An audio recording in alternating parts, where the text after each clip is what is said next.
Alright, this is the video response for Hans Rosling's Magic Washing Machine and Cheryl Woodunn's Our Century's Greatest Injustice. And both of these videos were very interesting, or these TED Talks were very interesting, about the different problems that are facing us. I thought it was very interesting in Hans Rosling's video about the magic washing machine, how he said that his family viewed, when they first got a washing machine, they viewed it as a great miracle, is what his grandmother called it, and that people living below the poverty line can't afford something that to most of us, especially many Americans, or every American almost, takes for granted that they have something that will do that washing for them. Um, when he showed pictures of the people hand washing their clothes from streams and uh, in just buckets, it reminded me of when I was on my mission. I had the opportunity to actually, for most of my 2 years in my mission, that is how I washed my clothes, was just in a bucket, pour cold water and scrub with our hands. And so I was able to connect with what he was saying about how much time it takes away. It was a very time-consuming process, and that was just for myself. It wasn't for a family with children. So for someone to do that, it would take a large amount of time.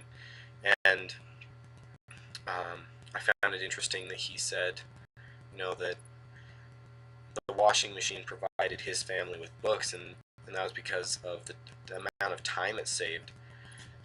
And I kind of made a connection with when we first watched the Guns, Germs, and Steels video, how it talked about the people that were more progressed, or had progressed more, were the people who had resources and could spend more time doing other things than just hunting and gathering or providing their food.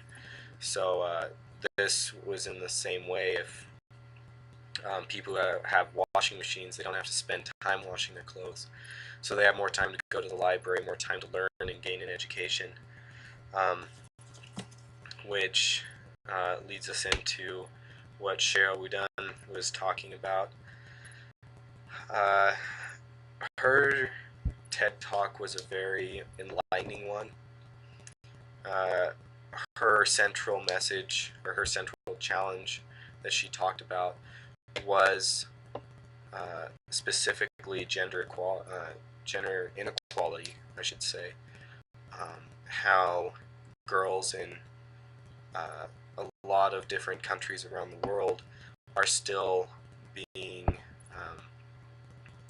or coming in second with education and even surviving. She showed pictures of girls in Ethiopia who didn't have enough to eat, and it wasn't so much because there wasn't any food. It was because the food that was there was given to the sons of the family and not the daughters, and so the daughters were left to starve because the family would rather have had strong sons and educate their sons. So the girls were actually ended up being fed less than the men. And she talked a lot about how through educational programs, through people's donations, girls were able to move out of what she called a vicious cycle and go into a virtuous cycle. And the one girl that was supported, and I believe it was a girl in China who was supported by a very large donation, not only was able to go to school, but she got a job, and she helped her classmates find a job, and eventually sent money back to her parents and got them out of the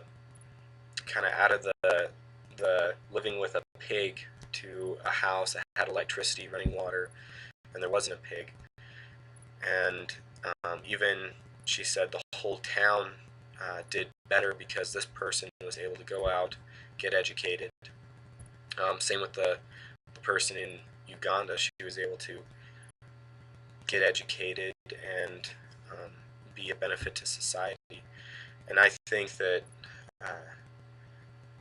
she talked about that the three challenges that we're facing these girls was that they were poor, they were rural, and they were female. These were the three strikes against them, and it made it very difficult for them to gain education or do anything with their lives because uh, most people were like, "Oh, you're not going to get ahead in life anyway, so you just shouldn't go and get an education." But these girls, when they have the opportunity, are delighted to go and go to school and learn, which is something we in America usually take for granted and don't take advantage of. And um, in closing, she said that we have the responsibility, we who, as she put, won the life's lottery, who are educated and have a good job. It's our responsibility to help finance and get these girls from other countries educated so that they can be part of the solution and grow. Um, both of these TED Talks were very enlightening, and I really enjoyed both of them.